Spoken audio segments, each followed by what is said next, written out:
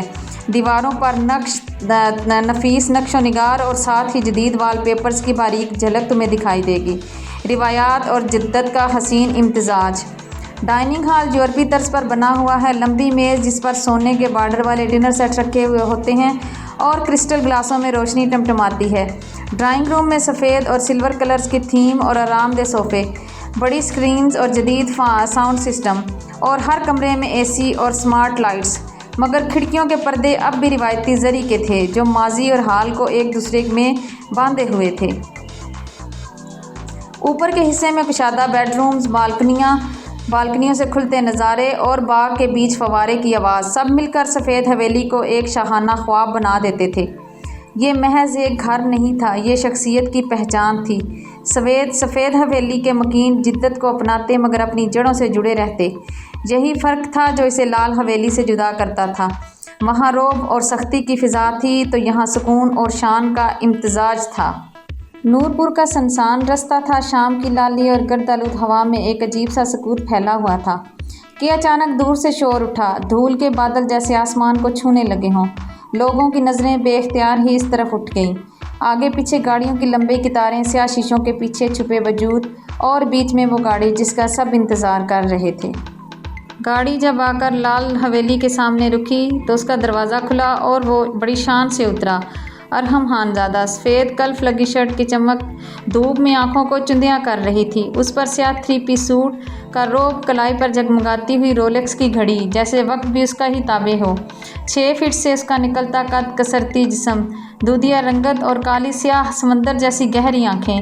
لمحہ بار کو تو یوں لگا جیسے کوئی زندہ شاہکار مجسم ہو کر سب کے سامنے آ کر کھڑا ہو گیا ہو۔ لوگوں کی نظریں اس پر ٹھہرتی نہیں تھی، جھک جاتی تھی۔ روب ایسا تھا کہ گرد و نواح کی خاموشی اور بھی گہری ہو گئی، لیکن ایک نظر تھی جو جھک نہ سکی، وہ تھی اس کی، وہ ساکت کھڑی بس اسے دیکھے ہی جا رہی تھی۔ دل کی دھڑکنیں بے ترتیب تھی، سانسوں کی رفتار رکی ہوئی تھی، جیسے کہ وقت اپنی ڈور چھوڑ کر اس کی آنکھوں کے حصار میں قید ہو گیا ہو۔ ارحم خانزادہ کے قدم دھیرے دھیرے آگے بڑھے، زمین جیسے اس کے وزن سے لرز گئی ہو۔ لوگوں کے دلوں میں دبا سا خوف تھا، لیکن اس کے دل میں ایک انجانا سا کھچاؤ تھا۔ وہ جب حویلی کے اندر داخل ہوا تو سامنے سے پہلے خان ضیاء الدین خانزادہ آئے تھے، گاؤں کے سب سے بڑے اور معتبر بزرگ، ارحم خانزادہ کے دادا۔ سفید کرتے پر گہرے نیلے واسکٹ میں ان کا روب ایسا تھا کہ سب نگاہیں جھک جاتی تھی۔ آ گیا میرا شیر، مسکراتے ہوئے بولے تھے۔ ارحم نے آگے بڑھ کر جھک کر ان کے ہاتھ چومے۔ دعا چاہیے دادا جان؟ ان کے ساتھ کھڑی تھی زلیخا بیگم، ارحم کی دادی، چاندی جیسے بال اور آنکھوں میں نرمی کی جھلک۔ اب یہ شہر کے رنگ کب تک تمہیں باندھ کر رکھیں گے ارحم؟ وہ شفیق لہجے میں بولی۔ اسی لمحے پیچھے سے ایک شوخ آواز گونجی تھی، بھائی آپ آ گئے۔ اور یہ تھی نوشین خانزادہ، ارحم کی سب سے چھوٹی بہن، لمبی چٹیا اور گلابی جوڑے میں۔ وہ حویلی کی رونق تھی، بھاگتی ہوئی آئی اور ارحم خانزادہ کے بازو کے ساتھ لپٹ گئی۔ کیسی ہے میری گڑیا؟ ارحم خانزادہ نے اسے اپنے حصار میں لیتے پوچھا۔ میں ٹھیک ہوں لالا۔ پھر آہستہ آہستہ سیڑھیاں اترتے ہوئے ایک اور وجود نیچے آیا۔ یہ ہیں ارسلان خانزادہ، ارحم خانزادہ کے کزن مگر رشتے میں بھائی جیسے۔ سیاہ کرتا شلوار اور سنجیدہ چہرہ، مگر آنکھوں میں ایک خاموش مقابلہ تھا۔ خوش آمدید خانزادہ، ان کے لہجے میں محبت کم اور رقیبانہ انداز چمک زیادہ تھی۔ اور سب سے آخر میں ملکہ حمیدہ خانم، ارحم کی والدہ، سفید شفون کے دوپٹہ اوڑھے، مغرور مگر شفیق، جیسے ان کی شخصیت ہی حویلی کی اصل پہچان ہو۔ بیٹے تم آتے ہو تو حویلی جی آباد ہو جاتی ہے۔ کیسی ہیں امی جان؟ وہ ان کے ہاتھوں پر عقیدت بھرے بوسے دیتے ہوئے بولا۔ میں ٹھیک ہوں میرے شہزادے، آپ بتاؤ ٹھیک ہو؟ وہ ان کی طرف دیکھتے ہوئے نم آنکھوں سے بولی تھی۔ میں بھی ٹھیک ہوں امی جان، آپ مجھے لے کے زیادہ پریشان مت ہوا کریں۔ چلو اب تم اپنے کمرے میں جاؤ اور فریش ہو کر جلدی سے نیچے آ جاؤ، میں تب تک کھانا لگواتی ہوں۔ وہ اتنا کہہ گئی تو ارحم خانزادہ اپنے کمرے کی طرف بڑھا۔ اس کے کمرے میں داخل ہوتے ہی آپ کو ایک عجیب سا دبدبہ محسوس ہوتا ہے۔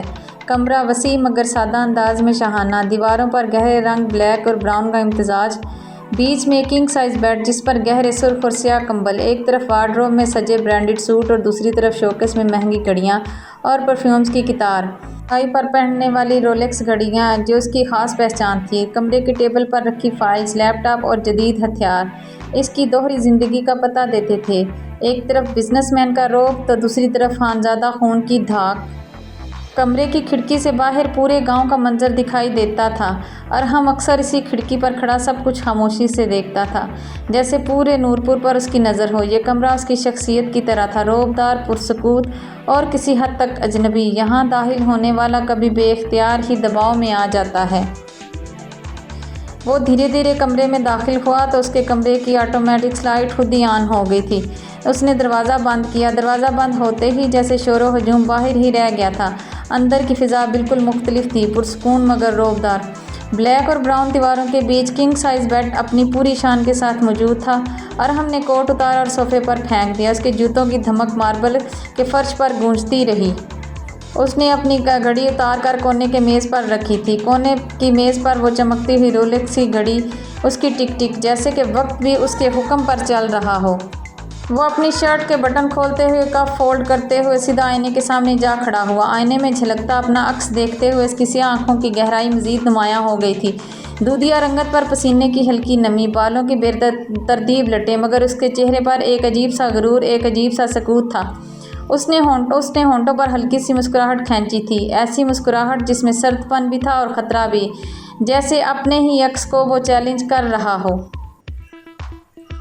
الماری کے پاس جا کر اس نے برانڈڈ پرفیوم کی بوتل اٹھائی اور ہلکا سا سپرے کیا اور کھڑکی کے پاس جا کر کھڑا ہو گیا۔ باہر اندھیروں میں نورپور کا گاؤں سانس لے رہا تھا اور نیچے لال حویلی کے گارڈز پہرا دے رہے تھے، مگر اس کی نظریں دور سفید حویلی کی سمت اٹک گئی تھیں۔ کالی سی آنکھوں میں لمحہ بھر کو کچھ نرم پڑا، پھر فوراً ہی رعب کے پردے تلے چھپ گیا۔ یہ کھیل ابھی شروع ہوا ہے، اس نے خود کلامی میں کہا تھا اور مسکراہٹ پھر سے اس کے ہونٹوں پر کھیلنے لگی تھی، لیکن یہ مسکراہٹ بہت پرسرار تھی۔ نورپور کی زمین پر یہ دونوں حویلیاں وقت کے دوک سمجھی جاتی تھی۔ اگر لال حویلی طاقت، رعب اور خوف کا دوسرا نام تھی تو سفید حویلی وقار، سکون اور نزاکت کی علامت تھی۔ سفید سنگ مرمر سے بنی یہ بلند و بالا عمارت دور سے دیکھنے والے کو چاند کی ٹھنڈی روشنی کا احساس دلاتی تھی۔ برآمدوں کے ستونوں پر باریک نقش و نگار، چھتوں پر جھاڑ فانوس کی جھلملاہٹ اور بڑے بڑے صحن جن میں پھولوں کی خوشبو ہر وقت بسی رہتی تھی۔ سفید حویلی روشنی اور شان کی زندہ تصویر تھی۔ یہ وہ جگہ تھی جہاں طاقت کا شور نہیں، وقار کی خاموشی بولتی تھی، جہاں ہر چیز ایک الگ نزاکت سے تراشی گئی تھی۔ سفید دیواریں صرف عمارت کی پہچان نہیں تھی بلکہ ایک سوچ، ایک نظریے کی علامت تھی۔ اس سفید حویلی میں بستی تھی حور خانزادہ، نزاکت اور غرور کا امتزاج۔ اس کی شخصیت جیسے حویلی کی طرح خوددار، پروقار اور دلکشی سے بھری ہوئی تھی۔ اس حویلی میں بسنے والے لوگ نرم مزاج ضرور تھے مگر کمزور نہیں تھے۔ ان کی شرافت کو کبھی کمزوری سمجھنا سب سے بڑی بھول تھی۔ سفید حویلی کے اوپری حصے میں سب سے دور کونے والا کمرہ، وہ کمرہ جس کی کھڑکی سے باغ کے صحن کا سب سے حسین منظر نظر آتا تھا، یہی تھا حور خانزادہ کا کمرہ۔ اندر داخل ہوتے ہی سب سے پہلے سفید اور ہلکے گلابی رنگ کی تھیم آنکھوں کو چھو لیتی ہے۔ دیواروں پر باریک ڈیزائن والے وال پیپرز، کونے میں شیشے کی بڑی الماری جس میں کتابوں کی قطاریں اور ساتھ ہی کچھ چھوٹے چھوٹے شو پیس رکھے تھے۔ ایک طرف ایک ڈریسنگ ٹیبل، سنہری بارڈر والا بڑا سا آئینہ اور دوسری طرف کھڑکی کے پاس رکھا نرم سا صوفہ جس پر اکثر حور بیٹھ کر باہر کے منظر کو گھنٹوں دیکھتی رہتی تھی۔ کمرے کی سب سے دلکش چیز اس کا بستر تھا، سفید ریشمی چادر پر سلور کا کام اور اوپر کرسٹل کی لیمپس کی مدھم روشنی۔ ہر چیز اس کے مزاج کی عکاسی کرتی تھی، نفاست اور نزاکت اور سکون۔ اور وہ خود حور خانزادہ، لمبے ریشمی بال، آنکھوں میں حیا کے ساتھ ایک انکہی ضد، رنگت میں نرمی مگر شخصیت میں ایک عجیب سا رعب۔ سفید حویلی کی طرح وہ بھی بظاہر سکون کا پیکر تھی مگر اندر کہیں ایک آگ سلگتی تھی، ایک تشنگی جو بھی کسی کو معلوم نہ تھی۔ اس کی دودھیا سفید رنگت ایسی نرم اور روشن کہ سورج کی پہلی کرن پڑتے ہی چمک اٹھے۔ آنکھیں اس کی نیلی، گہری اور پرسکون، مگر ہر نظر میں ایک انجانی کشش اور تجسس چھپا ہوا تھا۔ اس کے بال سنہری، کمر تک لمبے، ہلکی ہوا میں جب جھلکیں تو ہر بال پر سورج کی کرنیں ناچنے لگیں، جیسے روشنی نے خود انہیں منتخب کیا ہو۔ حسن اور جاذبیت میں وہ ہر زاویے سے بے مثال تھی، نہ صرف جسمانی حسن بلکہ وقار اور شخصیت کا امتزاج جو اسے محفل میں قدم رکھتے ہی سب کی نظریں اپنی طرف کھینچنے والا بناتا ہے۔ تو چلیں جی، آج کے ایپیسوڈ کا اختتام ہم لوگ یہیں پر کرتے ہیں، اور مجھے امید ہے کہ آپ کو اس کا سٹارٹ اچھا لگے گا۔ تو اگلی ایپیسوڈ تک کے لیے اللہ حافظ۔